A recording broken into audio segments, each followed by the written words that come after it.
নবীজি বলেছেন কিয়ামতের দুইটা মেজর সাইন, দুইটার মধ্যে একটা হচ্ছে আনতারাল হুফাতাল উরাতাল আলাতা রিয়াশাই ইয়াতাতাওয়ালুনা ফিল বুনিয়ান।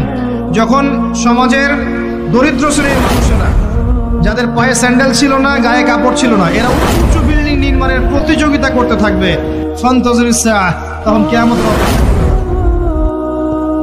আজকে থেকে 100 বছর আগে ছিল এগুলা? 200 বছর আগে ছিল? সুবহানাল্লাহ। আর কোন সাইনের জন্য অপেক্ষা করছেন? তিনি বলেছেন শেষ জামানায় women will dressed but still they will be naked। মহিলারা কাপড় পরবে, তারপরেও তারা নগ্ন থাকবে। আপনি ঢাকার শপিং মলে যান, আপনি দেখেন। আর কোন সাইনের জন্য অপেক্ষা করছেন? শুধু ঢাকা কেন, গ্রামগঞ্জে ছড়িয়ে পড়েছে এগুলো, এখন গ্রামেও ছড়িয়ে পড়েছে, গ্রামে আরো বেশি দেখা গেছে মাশাআল্লাহ।